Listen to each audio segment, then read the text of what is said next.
Study IQ IAS, अब तैयारी हुई अफोर्डेबल। दोस्तों, क्या आपने कभी ये सोचा कि एक कंट्री जिसकी पॉवर्टी रेट आज से 50 साल पहले 80% थी, वो आज वर्ल्ड की फास्टेस्ट ग्रोइंग इकोनॉमी कैसे बन गई? और एक कंट्री जिसकी लाइफ एक्सपेक्टेंसी रेट 1970s में 45 इयर्स थी, वो आज 75 इयर्स तक कैसे पहुंच गई? हम बात कर रहे हैं हमारे पड़ोसी देश बांग्लादेश की। दोस्तों, बांग्लादेश का जन्म कैसे हुआ, ये कहानी हम में से ज्यादातर लोगों को मालूम है।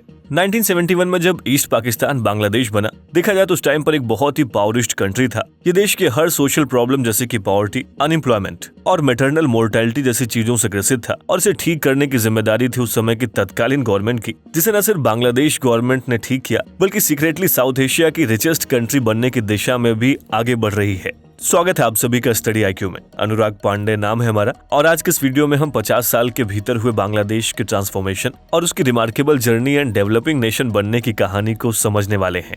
दोस्तों, वीडियो को कंटिन्यू करें उससे पहले आप सभी के लिए एक इम्पोर्टेंट अपडेट है। दरअसल IAS की तैयारी को और भी अफोर्डेबल एंड कॉम्प्रिहेंसिव बनाने के लिए स्टडी IQ आपके लिए लाया है P2I, that means prelims to interview program 2024। दोस्तों, इसके जरिए आप प्रीलिम्स, मेंस एंड इंटरव्यू यानी UPSC एग्जाम के तीनों स्टेज की तैयारी एक साथ कर सकते हैं। UPSC सिलेबस को कंसीडर करते हुए इस बैच में आपको लाइव क्लासेस के through basic to advance cover कराया जाएगा। साथ ही mentorship, test series, crash course, notes और बुक्स, ये सब कुछ भी आपको इस बैच में मिल रहा है। CIS live prelims to interview 2024 batch को अगर आप ज्वाइन करना चाहते हैं और आप अनुराग लाइव कूपन कोड का इस्तेमाल करते हैं, तो इस बैच की टोटल फीस 45,000 की बजाय आप इसे 29,999 का अवेल कर सकते हैं। इस बैच से रिलेटेड अधिक जानकारी के लिए आप स्क्रीन पर दिए गए नंबर पर कॉल कर सकते हैं या फिर वीडियो के डिस्क्रिप्शन बॉक्स में दिए गए कोर्स से रिलेटेड PDF को भी डाउनलोड कर सकते हैं। दोस्तों, अगर एक अंडर डेवलप्ड कंट्री ग्रो करना चाहती है तो उसे कुछ इन फैक्टर्स पर काम करना होता है, जैसे कि अपने इंपॉर्टेंट एसेट्स को पहचानो, उस एसेट का इस्तेमाल करके इकोनॉमी में वैल्यू ऐड करो, एक स्ट्रॉन्ग क्लाइंट बेस बनो, कैश फ्लो जनरेट करो, और सबसे इंपॉर्टेंट इस कैश फ्लो से कुछ और एसेट बनाओ। यही सिलसिला एक सर्कुलर वर्चुअस इकोनॉमी में चलता रहेगा जो आपके इकोनॉमी को बूस्ट करेगा। लेकिन दोस्तों, बांग्लादेश के केस में कुछ अलग था। देखिए, जब आपके पास ऐसा एसेट हो जो दुनिया के पास कम हो, ऐसे में चांसेस है कि आप इस साइकिल को कंप्लीट कर पाओगे, जैसा कि मिडिल ईस्ट कंट्रीज ने किया है। उन्होंने ऑयल को एसेट की तरह पहचान कर दुनिया को सेल किया है, और उससे जो पैसे आए हैं उसे मैरिटाइम ट्रेड में यूज किया है, और फिर जो मैरिटाइम ट्रेड से पैसे आए उससे इंफ्रास्ट्रक्चर को डेवलप किया, और वो सक्सेसफुल रहे। बांग्लादेश के पास एसेट के रूप में उनका चीप लेबर था, क्योंकि आजादी के बाद से वहाँ के यूथ को कोई जॉब अपॉर्चुनिटीज मिली ही नहीं। देखा जाए तो कंट्री जो भी डेवलप हुई है, उन्होंने सिर्फ एक इंडस्ट्री या फिर सेक्टर पर रिलाई नहीं किया है, बट वो अपने आप को डाइवर्सिफाई करती हैं, और ये इसलिए किया जाता है ताकि अगर एक सेक्टर में शॉक आए तो इकोनॉमी क्रैश ना हो। और इसके एग्जांपल के तौर पर हम श्रीलंका को ले सकते हैं, जहाँ की इकोनॉमी टूरिज्म सेक्टर पर सबसे ज्यादा डिपेंडेंट थी। दोस्तों, 80s और 90s के दौरान चाइना कंपनीज का मोस्ट प्रेफर्ड डेस्टिनेशन था, और ऐसा इसलिए था क्योंकि वहां पर चीप लेबर्स बहुत ही आसानी से मिल जाते थे, और चाइना एक मैन्युफैक्चरिंग हब के रूप में उभर चुका था। लेकिन उसी टाइम बांग्लादेश भी अपने आप को सारी प्रॉब्लम से निपटाने के लिए तैयार कर रहा था, और उसने ऐसी 2 पॉलिसीज लाई जिसने कंट्री को अंडर डेवलप्ड से डेवलपिंग कैटेगरी में खड़ा कर दिया, making Bangladesh second largest economy in south Asia with a real GDP of $1.001 trillion. दोस्तों, आइए अब जानते हैं इस कंट्री के इम्प्रेसिव जर्नी को। बांग्लादेश की सफलता पूरे तरीके से 4 फैक्टर्स पर डिपेंड करती है, और वो फैक्टर्स हैं: एक इंडस्ट्री को मिली अपार सफलता, जो कि बांग्लादेश का कपड़ा उद्योग है, जिसे रेडीमेड गारमेंट यानी कि RMG इंडस्ट्री भी कहते हैं। दूसरा है रेमिटेंसेस ऑफ माइग्रेंट्स, तीसरा है स्प्रेड ऑफ माइक्रो फाइनेंस, और चौथा यानी कि last but the most significant remarkable role of NGO। दोस्तों, इन सभी फैक्टर्स में से सबसे बड़ा कंट्रीब्यूशन RMG इंडस्ट्री का है, लेकिन ये सब कुछ इतने आसानी से संभव नहीं हुआ है। देखिए, बिजनेस को चलाने के लिए सबसे जरूरी चीज है कैपिटल, लेकिन वहाँ का बैंकिंग सिस्टम बिजनेसमैन को लोन देने में बहुत ही रिजिड था, जिसकी वजह से बिजनेसमैन को फंड क्रंच था। और दूसरी सबसे बड़ी समस्या हाई इम्पोर्ट ड्यूटी थी, जो कि बांग्लादेश की गवर्नमेंट ने लगा रखी थी। और लास्टली सबसे बड़ा इशू था इंफ्रास्ट्रक्चर का। दोस्तों, इन सभी प्रॉब्लम्स की वजह से बांग्लादेश में कोई भी बिजनेस नहीं कर रहा था, बट इवेंचुअली ये प्रॉब्लम कैसे टैकल हुई, ये वीडियो उसी की कहानी है। और इस कहानी को अच्छे ढंग से समझने के लिए हम एक नजर वहाँ के पॉलिटिकल सिचुएशन पर भी डालनी होगी, तो आइए इसे भी समझ लेते हैं।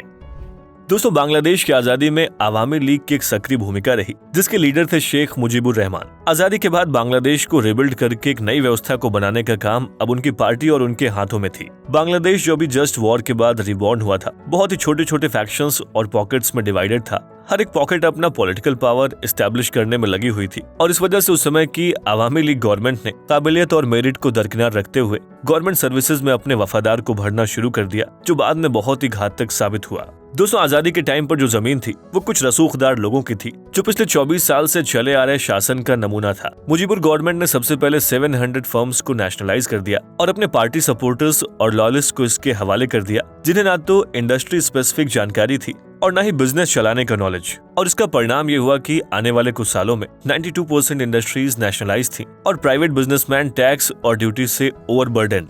दोस्तों, एक बहुत ही बड़ी गलती साबित हुई और बांग्लादेश की इकोनॉमी पूरी तरीके से टूट गई। इसके बाद 1974 में आई बाढ़ ने भी रही सही कसर को पूरा कर दिया। देखा जाए तो फूड की कमी हो गई। उस टाइम पर इन्फ्लेशन 400% थी और मास अनएम्प्लॉयमेंट की वजह से हालात और भी खराब थे। लोगों में एक एंटी मुजीबुर रेजिम के लिए सपोर्ट था, जिसका फायदा लिया वहां की मिलिट्री ने। दोस्तों, मुजीबुर और उनकी फैमिली की हत्या कर दी गई, जिसमें उनकी सिर्फ 2 बेटियों जो कि लंदन में पढ़ाई कर रही थी, उनको छोड़कर बाकी सभी को मार दिया गया।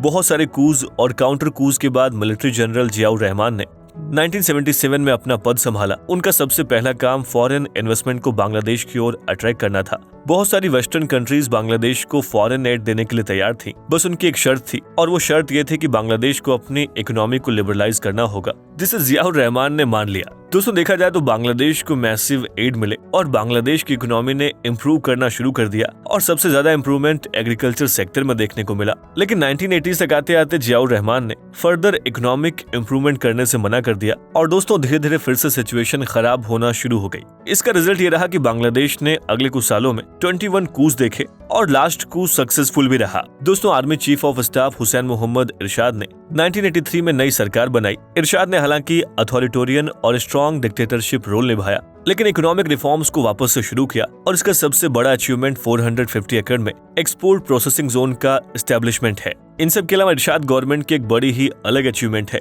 जो कि अमूमन एक डिक्टेटर स्टेट में नहीं होता है, और वो है बहुत सारे एनजीओज का सेटअप होना, जिसने बांग्लादेश की कंडीशन को इम्प्रूव करने में एक अलग ही योगदान दिया है। दोस्तों, इन सारे एनजीओज में सबसे प्रोमिनेंट वन ग्रामीण बैंक है, जिसे मोहम्मद यूनुस ने एस्टैब्लिश किया, और इस एनजीओ की सबसे बड़ी अचीवमेंट है माइक्रो फाइनेंसिंग ग्रुप्स को लोन प्रोवाइड करना, जिसने बांग्लादेश में इकोनॉमिक ग्रोथ को स्टिमुलेट किया, जिसमें हम कभी किसी और वीडियो में चर्चा करेंगे। दूसरी एनजीओ ब्रैक यानी कि BRAC, जिसे फजल हसन अबेद ने एस्टैब्लिश किया था, वो घर, हॉस्पिटल्स और स्कूल्स बनाने में काम कर रही थी। देखा जाए तो उसका डायरेक्ट इम्पैक्ट लोगों को गरीबी से निकालने में दिखा। और सबसे बड़ी अचीवमेंट ORS का हर घर में पहुंचना, जिसने डायरिया जैसी बीमारी से हो रही लाखों डेथ्स को काफी कम कर दिया। दोस्तों, अब लौटते हैं वापस उन 2 मेजर पॉलिसीज की ओर, जिसकी चर्चा हमने इस वीडियो की शुरुआत में की थी। देखिए, अब तक हमने बांग्लादेश का हाल, इसकी पॉलिटिकल जर्नी और कैसे एनजीओज ने वहां की सिचुएशन को इम्प्रूव किया। अब हम ध्यान देंगे बांग्लादेश के रेडीमेड गारमेंट सेक्टर की, जिसकी वजह से बांग्लादेश की इकोनॉमी बूम हुई और किन किन पॉलिसीज में इसमें हेल्प किया। दोस्तों, back to back letter of credit 2 letter of credit से मिलकर बनता है। अगर इसको हम एग्जांपल के जरिए समझने की कोशिश करें तो मान लीजिए कि कंपनी A एक US बेस्ड कंपनी है जो हैवी मशीनरी बेचती है। वही कंपनी C बांग्लादेश में लोकेटेड है और उसे हैवी मशीनरी खरीदनी है, और इनके बीच में है कंपनी B जो कि इंडिया बेस्ड एक ट्रेडिंग फर्म है। दोस्तों, कंपनी B ब्रोकर की तरह काम करती है और इन दोनों कंपनीज के बीच एक डील को फाइनलाइज कराना चाहती है। अब यहाँ पर कंपनी ये मशीनरी तो बेचना चाहती है, लेकिन कंपनी C द्वारा पेमेंट पर डिफॉल्ट के रिस्क को वो नहीं लेना चाहती। ऐसी सिचुएशन में बैक टू बैक LC जारी कर ट्रांजैक्शन किए जाते हैं। दरअसल इसमें करना ये होगा कि कंपनी C बांग्लादेश के किसी वेल नोन फाइनेंशियल इंस्टीट्यूशन में जाकर ब्रोकर B के नाम पर लाइन ऑफ क्रेडिट इशू करवा लेगी। इसके बाद ब्रोकर B इस LC को लेकर इंडिया के वेल नोन फाइनेंशियल इंस्टीट्यूशन में जाएगा और कंपनी A को एक LC इशू करवा देगा। दोस्तों, अब company A heavy machinery ship कर सकती है, क्योंकि उसको पता है कि ट्रांजैक्शन खत्म होने पर उसको एक रिलायबल इंडियन बैंक पे करने वाली है। ऐसे में कंपनी B यानी कि ब्रोकर को भी अपनी पेमेंट का एश्योरेंस मिल जाएगा और पूरे ट्रांजैक्शन में से क्रेडिट रिस्क रिमूव हो जाएगा। दोस्तों, सिस्टम ने बांग्लादेशी बिजनेसमैन के लिए बिजनेस करना बहुत ही आसान कर दिया है और इसकी मदद से वो आसानी से टेक्सटाइल इंडस्ट्रीज को सेटअप करने लगे और देखते ही देखते इसका लार्ज स्केल एक्सपेंशन होता गया।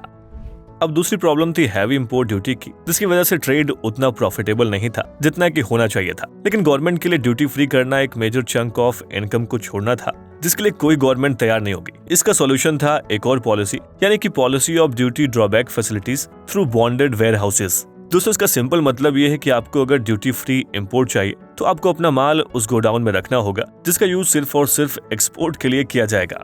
देखिए इसके दो फायदे थे। पहला रिडक्शन इन इंपोर्ट ड्यूटी और दूसरा फायदा था growth in countries export. Bangladesh की आरएमजी इंडस्ट्री को एक बड़ा बूस्ट तब मिला जब चाइना में कॉस्ट ऑफ लेबर बढ़ चुकी थी और इस मौके के लिए बांग्लादेश पूरी तरीके से तैयार था। बांग्लादेश के पास लेबर्स के साथ ही साथ तब इंफ्रास्ट्रक्चर और क्रेडिट अवेलेबिलिटी भी थी, जिसने बांग्लादेश की ग्रोथ को बढ़ाया है। देखा जाए तो आरएमजी इंडस्ट्री आज 84% एक्सपोर्ट करती है और 4 मिलियन वर्कर्स को नौकरी दी है। बांग्लादेश की आरएमजी इंडस्ट्री ने 4.7 से 6.7% अपना ग्लोबल शेयर एक्सपोर्ट में बढ़ाया है। 2011 में $14.6 बिलियन की वर्थ से 2019 में 33.1 बिलियन की ग्रोथ आरएमजी इंडस्ट्री की रही और इस इंडस्ट्री ने अपने इन 8 साल में 7% की सीजीआर दिखाई है। दोस्तों, इन सब के बावजूद बांग्लादेश के पास बहुत सारे चैलेंजेस हैं। सबसे बड़ा चैलेंज अपनी इकोनॉमी को डाइवर्सिफाई करने की है, जिसके बिना सस्टेनेबल ग्रोथ नहीं हो सकता है। आरएमजी इंडस्ट्री 10% ऑफ इकोनॉमी और 84% ऑफ इट्स ट्रेड कर रहा है। 2026 तक आते आते प्रेफरेंशियल ट्रेड एग्रीमेंट के हटाते ही ये चांसेस इथोपिया जैसी कंट्रीज को मिल सकता है।